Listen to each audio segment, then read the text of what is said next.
Assalamualaikum warahmatullahi wabarakatuh. Kembali lagi di channel Trigona Software. Kali ini saya akan coba membuatkan video bagaimana caranya mengaplikasikan program e-post untuk kalian yang punya toko pakaian ataupun mungkin fashion gitu ya.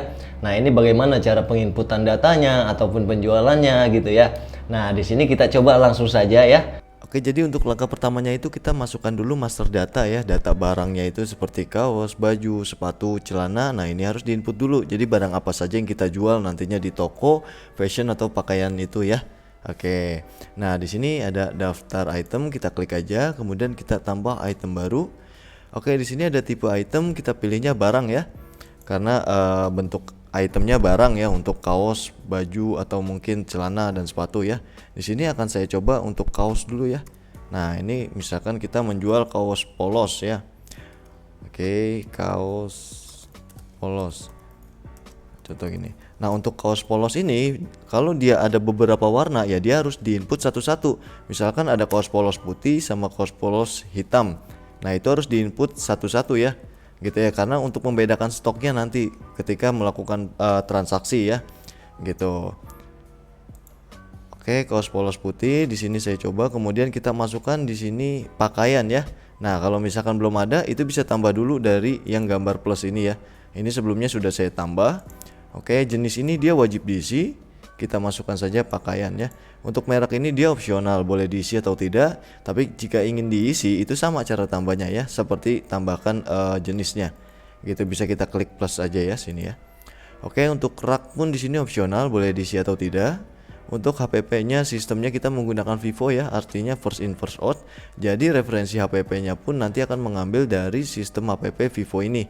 Gitu. Jadi barang yang masuk lebih dulu akan dikeluarkan terlebih dahulu gitu ya.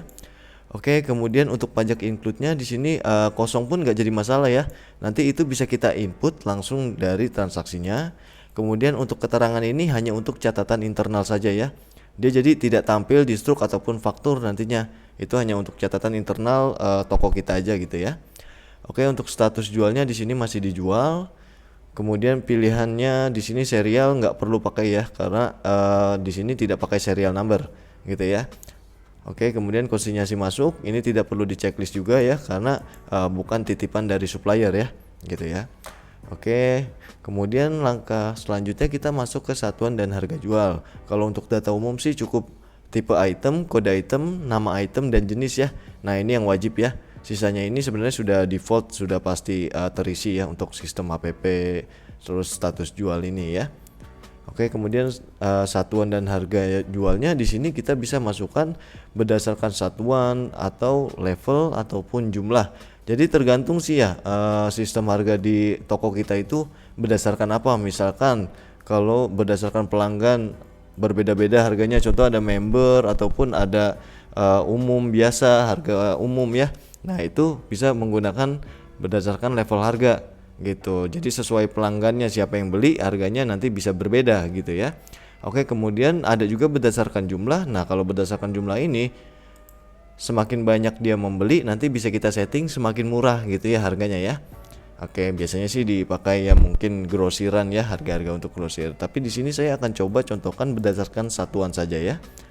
Oke, berdasarkan satuan ini artinya dia multi satuan gitu ya. Kalau yang satu harga ini kan cuma satu satuan aja ya, gitu ya. Kalau jualnya cuma piece ya di sini cuma bisa pilih piece aja gitu, nggak ada atasnya gitu. Tapi kalau misalkan berdasarkan satuan di sini ada satuan keduanya gitu ya. Misalkan ada piece, ada lusin gitu ya.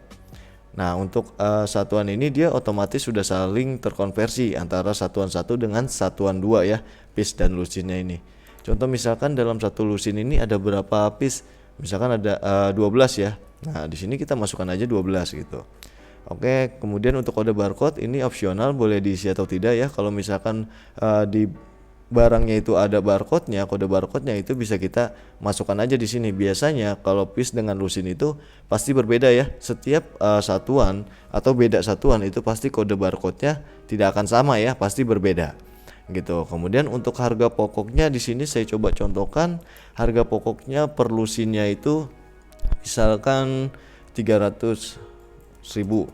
Nah, ini bisa kita masukkan saja seperti ini, 300.000. Kemudian untuk keuntungannya kita bisa tentukan berdasarkan persentase ataupun nominal ya. Kalau misalkan kita mau mengambil keuntungan berdasarkan persentase, contoh kita mau untung 20%, pasti otomatis harga jualnya akan berubah menjadi Rp360.000 ya. Tapi kalau misalkan kita mau berdasarkan nominal, ini bisa kita ketik aja. Contoh kalau kita jual langsung satu lusin, harganya itu 330. Nah, gini. Nanti otomatis persentasenya pasti akan berubah ya. Nah, ini jadi 10% kita mengambil keuntungannya. Nah, untuk memasukkan harga pokoknya dan harga jual di satuan satunya atau satuan piece ini, itu bisa klik aja hitung harga pokok dasar ini ya.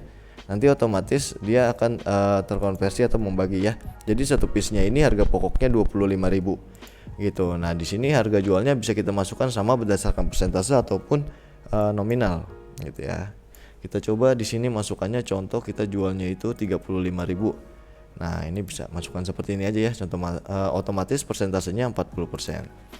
Oke, untuk tampilan berdasarkan satuan itu bisa seperti ini.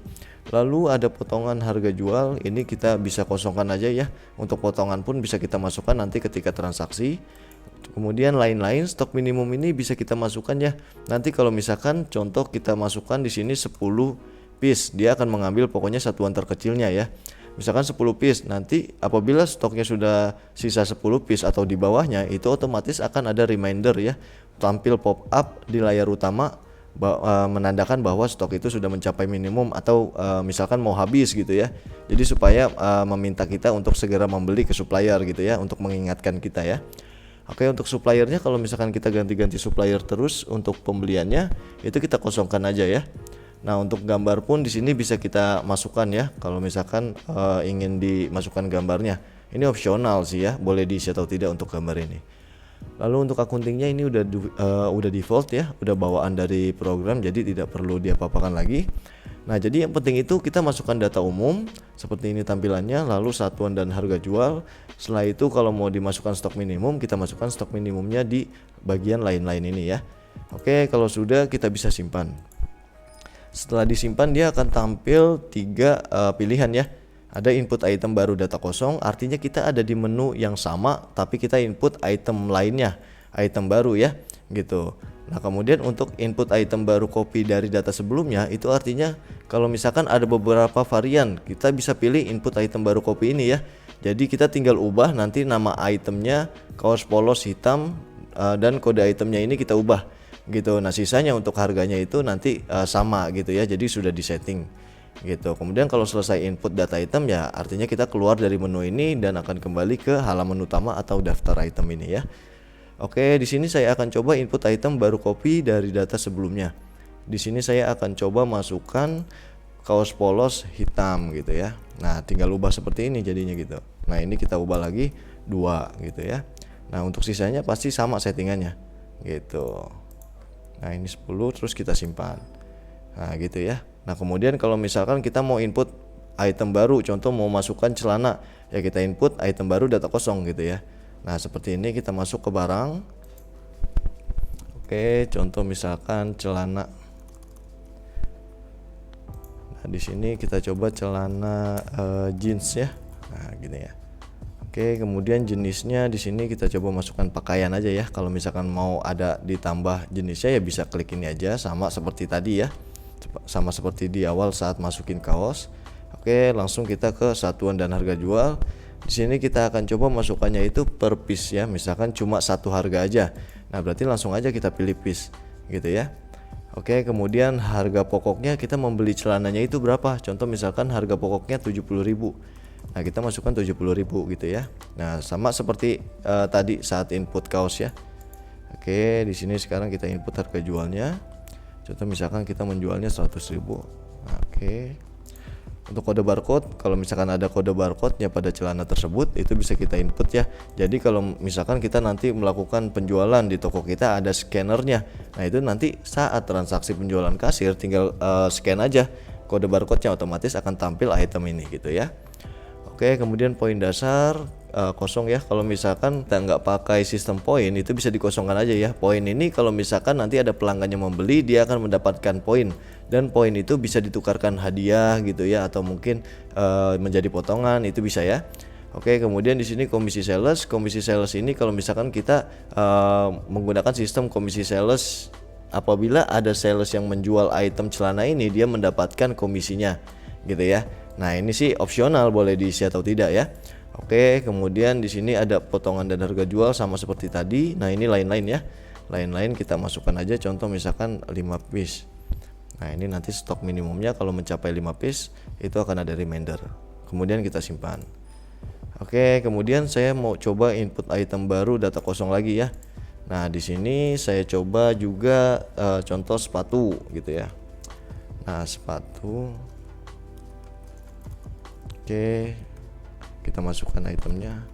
Nah, sepatu pun kan itu ada beberapa ukurannya. Nah, kalau misalkan beberapa ukuran pun itu harus diinput satu-satu gitu. Dia nggak bisa langsung sama ya gitu, supaya nanti bisa terlihat stoknya gitu. Kalau misalkan sama nanti ya kita nggak akan tahu, jadi global ya. Ukuran yang 39 itu sisa berapa, ukuran yang 42 itu sisanya berapa gitu, nggak akan tahu ya. Nah, makanya harus diinput satu-satu gitu ya. Oke, kemudian di sini jenis kita coba masukkan pakaian. Oke. Satuan dan harga jual di sini bisa satu harga saja ya. Oke, kemudian saya coba di sini piece. Oke. Terus harga pokoknya contoh 200.000 ya. Nah, terus kita jual 300.000. Nah, sama seperti ini. Sisanya stok minimum.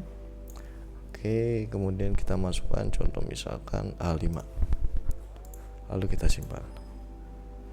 Nah, sekarang saya coba cek selesai input data item ya. Nah, dia akan tampil seperti ini. Kalau untuk yang celana jeans, dia hanya tampil satu aja gitu ya. Tapi kalau yang kaos polos ini dia tampil dua ya, karena ada dua satuan, ada piece, ada lusin gitu ya. Nah, sepatu pun tadi hanya piece aja pilihnya ya, jadi cuma tampil satu aja. Nah, untuk tambah barangnya seperti itu ya. Nah, nanti saya juga ingin coba kalau misalkan nanti kalian di tokonya itu ada item perakitan. Perakitan itu kayak misalkan barang yang dibanding ya. Nah, misalkan suatu saat ada event itu ingin digabung antara kaos, kemudian celana dan sepatu. Nah, itu bisa dari menu perakitan ini ya untuk menambah stoknya gitu. Tapi kita harus buat dulu data barang itemnya gitu. Nah, untuk tambah barang rakitannya, item rakitannya itu dari sini ya, sama ya, item baru, kemudian pilihnya rakitan. Nah, kalau rakitan ini nanti akan tampil lagi menu baru di sini ya, rakitan ya. Nah, ini kan barang nggak ada ya. Nah, ini kalau rakitan kita pilih.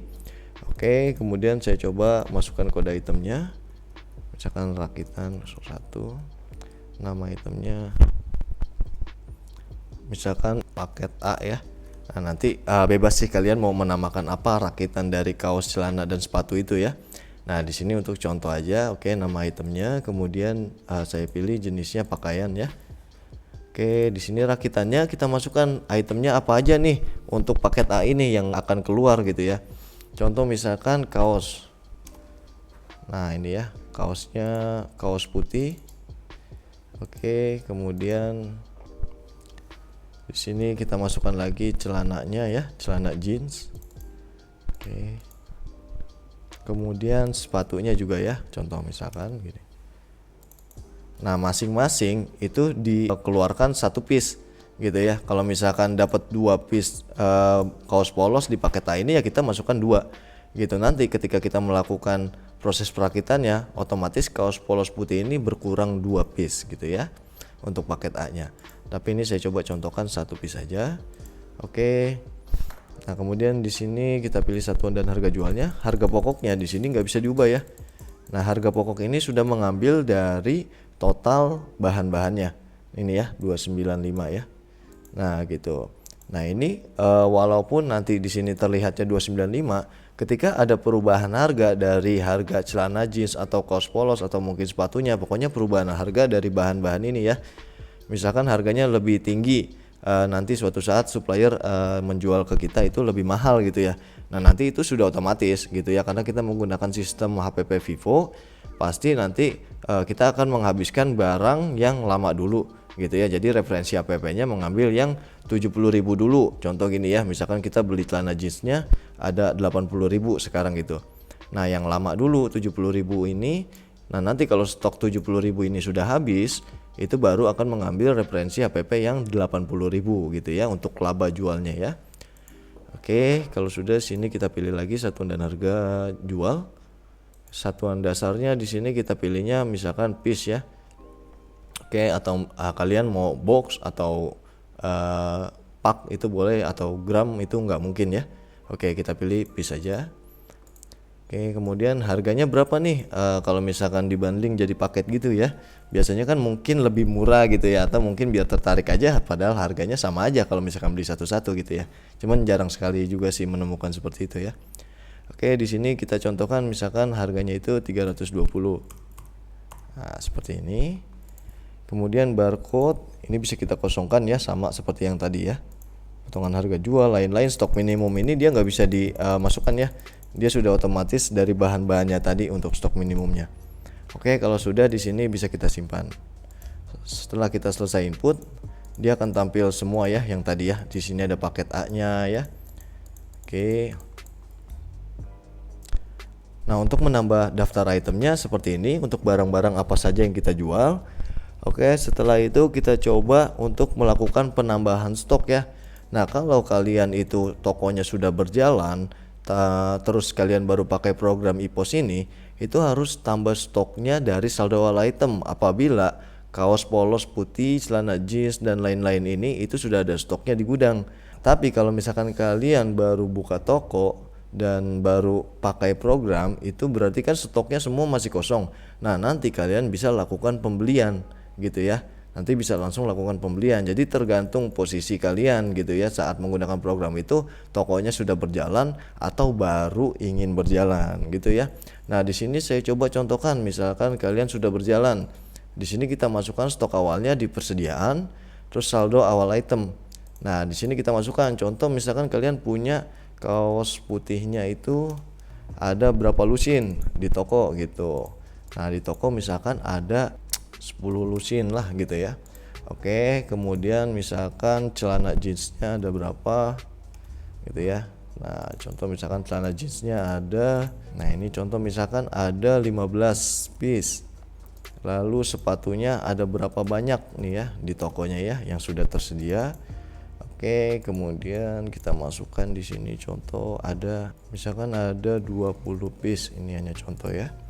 Oke, misalkan kaos hitamnya itu ada berapa piece gitu ya, bukan lusin ya. Dia karena sisa sedikit mungkin kan gitu ya. Oke, contoh misalkan ada 8 piece. Nah, ini kita input seperti ini gitu. Ini untuk saldo awalnya kalau dia sudah berjalan gitu. Nanti otomatis di sini menjadi persediaan awal ya. Ini sesuai totalnya di sini ada gitu. Nah, ini bisa kita simpan. Oke, setelah berhasil disimpan, di sini kita coba cek daftar item. Nah, ini kita refresh. Nah, ini otomatis stoknya sudah saling terkonversi ya. Kalau yang kaos ini ya, dia kalau misalkan ada 10 lusin ya otomatis di sini 120 piece. Tapi kalau misalkan dia ada 8 piece ya otomatis di sini juga koma ya. 0,67 lusin gitu ya. Oke, itu untuk langkah penambahan stok apabila kalian saat menggunakan program tokonya sudah berjalan gitu. Nah, kalau misalkan kalian itu baru mulai dari nol, tokonya belum berjalan, itu bisa kita tambah dari pembelian ya. Nah, di sini kita klik pembelian, kemudian daftar pembelian, kemudian kita tambah ya. Nah, ini kita mau membeli contoh misalkan kaosnya ya, kaos hitam, kaos. Nah, ini ya, kaos polos hitam ya namanya ya. Nah, di sini contoh kita mau menambah stoknya itu 5 lusin. Nah, kemudian untuk pembelian itu dipastikan kita menambah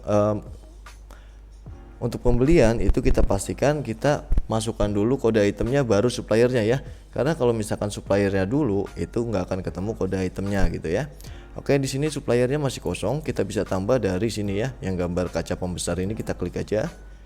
Kemudian kita tambah contoh misalkan toko A untuk suppliernya ya.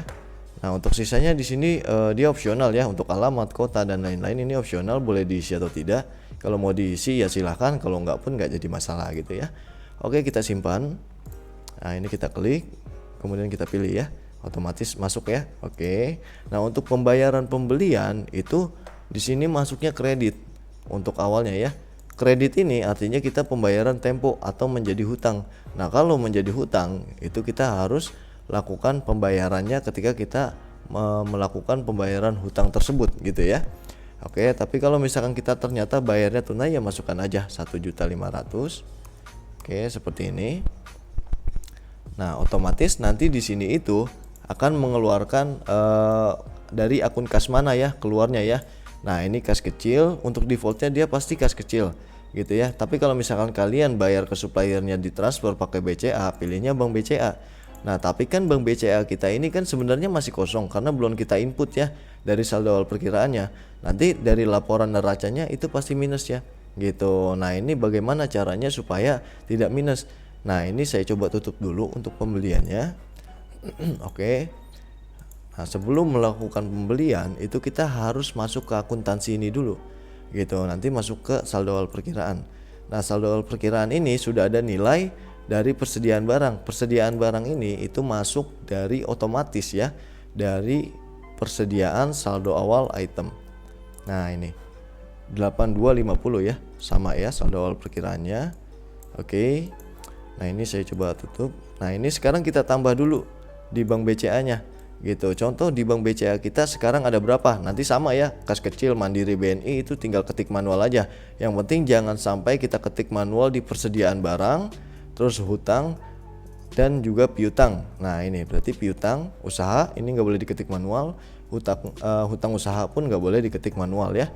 Oke, ini langkah pertama kalau misalkan kalian mau ada laporan neraca ataupun akuntansinya gitu ya, supaya neracanya itu sesuai ke depannya gitu ya. Oke, contoh misalkan di bank BCA kita ini baru buka, kita sudah punya uang itu 50 juta. Kita masukkan 50 juta gitu. Nah, di sini misalkan kas kecil kita ada 2 juta, ya kita masukkan 2 juta gitu. Nah, nanti otomatis di sini sudah ada 60.250 untuk aktivanya. Nah, aktiva dan kewajiban ini harus seimbang, harus balance. Kalau misalkan nggak seimbang, dia disimpan pun nggak akan mau ya. Dia tampil seperti ini. Nah, ini cara seimbangkannya, kita masukkan saja di modal gitu. Nah, modal ini 6250 ya. Oke, nah ini udah seimbang, baru kita simpan. Oke, setelah berhasil disimpan, sekarang kita coba lakukan lagi ya pembeliannya. Oke, kita ulang. Untuk pembelian itu masukannya kode item dulu baru supplier. Contoh misalkan saya masukkan supplier dulu, itu kode itemnya nggak akan ketemu ya. Nah, ini ya, kaos itu nggak akan ada. Nah, ini kita kosongkan. Oke, kaos. Nah, ini baru ada, kita tambah contoh misalkan untuk kaos polos hitam. Nah, kaos polos hitam ini berapa jumlahnya? Misalkan kita mau beli itu tadi contoh 8 aja ya, 8 lusin ya. Nah, untuk pembayarannya tadi masuk kredit ya. Nah, ini kita ubah menjadi masuk tunai 2.400.000. Nah, dia keluarnya dari apa? Misalkan kita transfer bank BCA ya kita pilih bank BCA. Nah, kita oke, kemudian baru kita masukkan suppliernya. Oke, setelah masuk supplier di sini bisa kita simpan. Nah, gitu. Sekarang kita coba cek lagi di daftar itemnya, pasti otomatis ini sudah bertambah ya, dari 0,67 sekarang sudah menjadi 8,67 ya. Nah, oke, itu untuk penambahan stoknya, pembeliannya. Nah, nanti kalau misalkan ada item lagi sebenarnya bisa tambah lagi di sini. Kalau pembeliannya di satu supplier, tapi kalau misalkan pisah-pisah ya berarti kita lakukan pembelian lagi gitu ya. Oke, seperti itu untuk langkah pembeliannya. Kemudian sekarang kita coba lakukan proses perakitannya ya. Nah, karena di sini untuk stok perakitan kita itu masih kosong. Nah, paket A ini, contoh kalian sudah masukin hari event ya, yang dimana kalian harus bikin paket A ini gitu. Nah, ini kita harus tambahkan stoknya itu dari menu perakitan dulu gitu. Nah, dari menu perakitan ini kita coba klik, kemudian kita masuk ke daftar proses perakitan ya. Nah, terus kita tambah. Oke, untuk pelanggannya pilih aja umum ya. Di sini nggak jadi masalah pelanggannya siapa. Nanti ketika melakukan penjualan, walaupun pelanggannya bukan umum itu tetap bisa gitu ya. Oke, di sini kita pilihnya paket A ya, karena cuma ada paket A ini aja yang tadi tipe itemnya itu rakitan. Nah, ini paket A ini. Kemudian kita pilih misalkan kita mau merakit berapa. Contoh misalkan kita mau bandingnya itu 5 aja. Nah ini kita pilih aja 5, kemudian kita simpan. Nah setelah kita simpan, ini otomatis stoknya itu kita ambil dari gudang atau dari rak ya, dari toko ya. Pasti untuk bahannya itu sudah berkurang stoknya gitu ya. Kalau kita cek kayak misalkan kaos polos putih ini, jeans dan sepatunya, itu kalau kita refresh pasti berkurang. Nah ini ya, masing-masing berkurang 5 piece. Karena tadi untuk perakitan ini itu membutuhkan satu piece, setiap satu piece paket A ini itu membutuhkan satu piece celana, kaos dan sepatu gitu ya. Tapi paketnya ini belum ada stoknya. Nah ini kalau misalkan belum ada stoknya ini, kita masih belum bisa melakukan penjualan gitu ya, karena masih dirakit sama tim kita lah gitu ya ibaratnya ya. Nah nanti kalau misalkan sudah jadi, itu kita masuk lagi ke perakitan, terus daftar proses jadi. Nah harus ditarik ya dari daftar proses perakitan, itu tarik ke daftar proses jadi supaya stoknya itu bertambah gitu. Jadi kalau misalkan dari daftar proses perakitan, stok bahannya berkurang karena kita ambil. Nah kemudian paketannya atau rakitannya itu belum bertambah stoknya karena belum jadi dirakitnya gitu ya. Nah kalau sudah jadi, kita masuk ke daftar proses jadi, lalu kita klik tambah. Nah di sini kita pilih pelanggannya umum ya. Nah baru kita tarik kaca pembesar ini, kita klik aja. Nah otomatis ada ya, yang tadi jumlah prosesnya ini 5 karena masih proses jadi stoknya belum bertambah. Oke kita pilih, kemudian perakitannya misalkan yang jadi itu berapa, yang jadi cuma 3 ya masukkan aja 3, nanti bisa kita tarik lagi untuk yang duanya, tapi ini contohnya langsung 5 ya. Oke kemudian kita simpan. Sekarang kita tutup, kita cek lagi di daftar item ya. Nah di daftar item ini kan masih kosong, kita refresh ya, otomatis dia sudah bertambah 5. Nah seperti itu. Sekarang kita coba lakukan transaksi penjualannya gitu ya. Di sini saya akan coba contohkan lakukan transaksi dari penjualan kasir ya. Di sini ada 2 menu, ada daftar penjualan sama daftar penjualan kasir. Kalau kita menggunakan mini printer itu pakai daftar penjualan kasir yang biasa ada di minimarket, supermarket gitu ya. Nah itu kan daftar penjualan kasir. Kalau misalkan menggunakan faktur jual yang besar gitu ya, full folio atau setengah folio, itu kita menggunakan daftar penjualan gitu ya. Biasanya pakai kertas continuous ya. Oke. Nah, ini kita daftar penjualan kasir, kita tambah. Nah, di sini kalau misalkan yang tadi kalian masukkan barcode-nya, kode barcode-nya, itu bisa scan aja sebenarnya gitu ya. Pasti otomatis akan keluar itemnya gitu. Oke, tapi kalau karena ini tidak pakai kode barcode ya diketik pun nggak jadi masalah. Misalkan kita ada penjualan kaos polos hitam. Nah, ini kita pilih aja. Oke, kemudian misalkan ada yang beli, dia satu pelanggan ini beli sepatu juga gitu ya. Nah ini masukkan seperti ini gitu. Nah jumlahnya berapa nih untuk kaos polosnya? Contoh misalkan dia belinya 3 piece tapi sepatunya 1. Nah kayak gini. Oke kemudian kita bayar. Nah setelah kita bayar, di sini kita lihat ya, kita bisa masukkan di sini tunai kalau misalkan dia pembayarannya itu tunai atau cash langsung ke kas laci kasir gitu. Tapi kalau transfer itu kita lebih menyarankan masukannya ke kartu debit. Kenapa ke kartu debit? Itu supaya nanti laporan akhirnya ketika kita closingan itu bisa kita cetak dan bisa terpisah antara uang yang ada di laci kasir dan juga yang ditransfer itu berapa gitu ya. Oke, saya coba contohkan, misalkan dia bayarnya ini tunai dulu ya, uangnya 500.000. Nah kalau dia bayarnya tunai, dia pasti masuknya otomatis kas kecil. Nah ini ya. Oke. Nah ini saya coba simpan plus cetak, itu nanti otomatis pasti akan cetak struknya ya. Tapi ini saya coba simpan aja.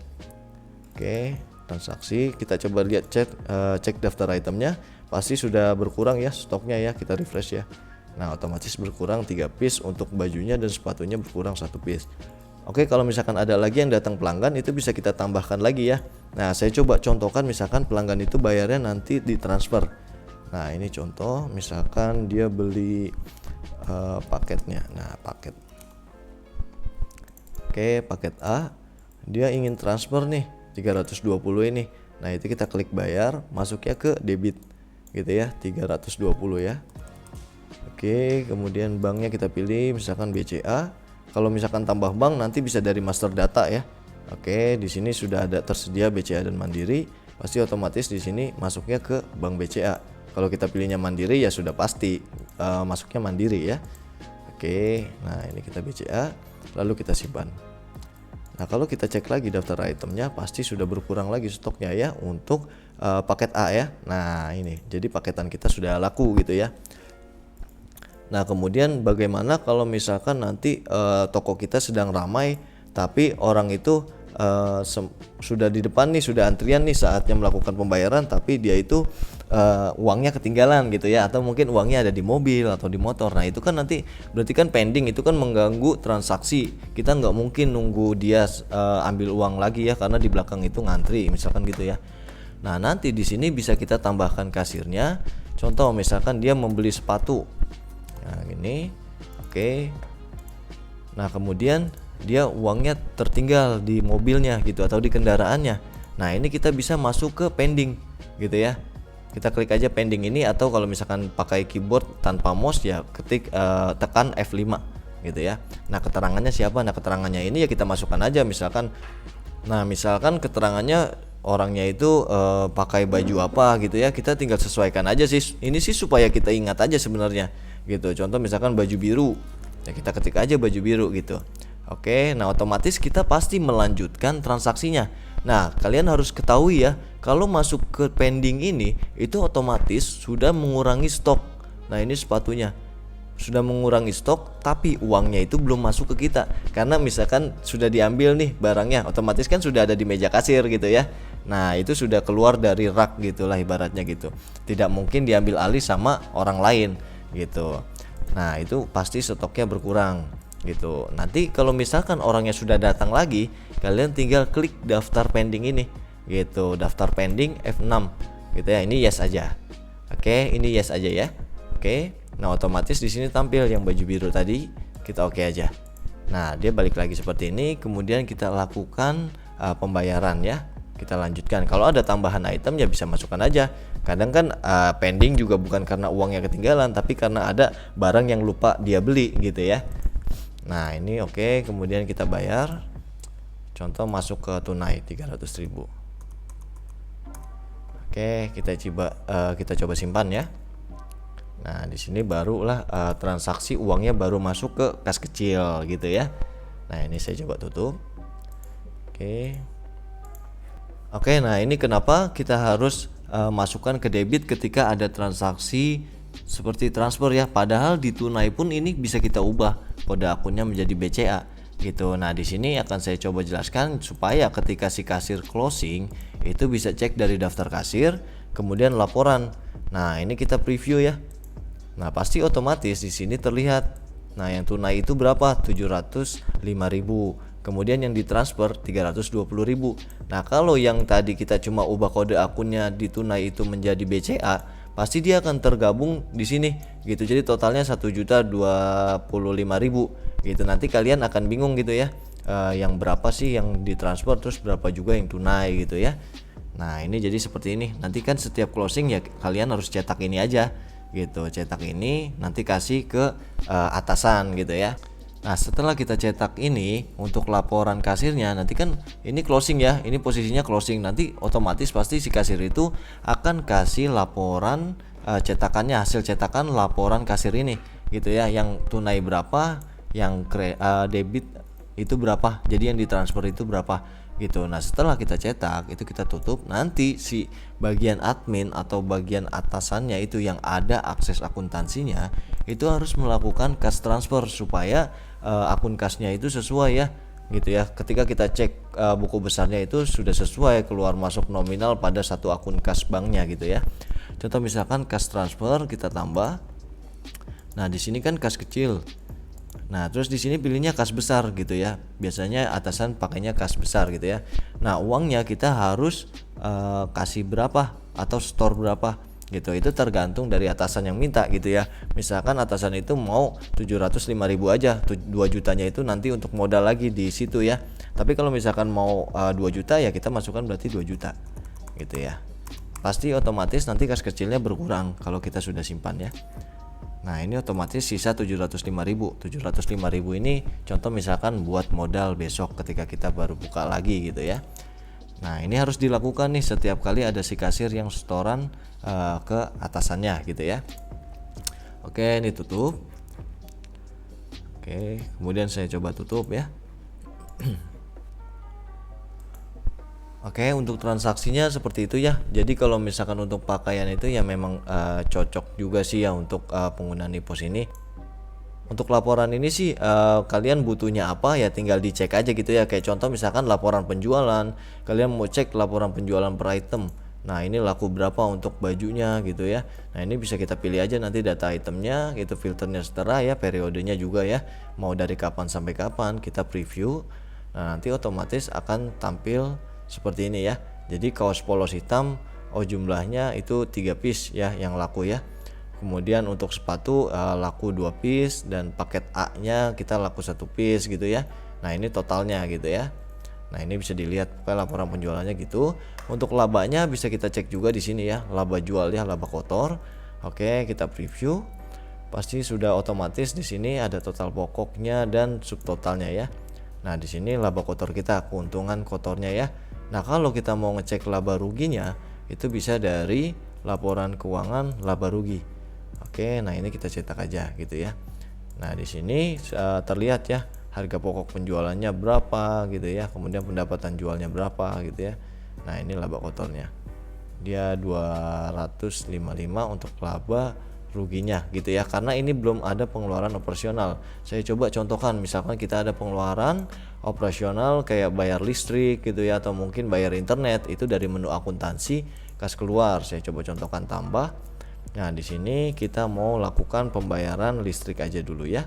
Oke. Nah ini listrik, air, telepon itu misalkan 1 juta.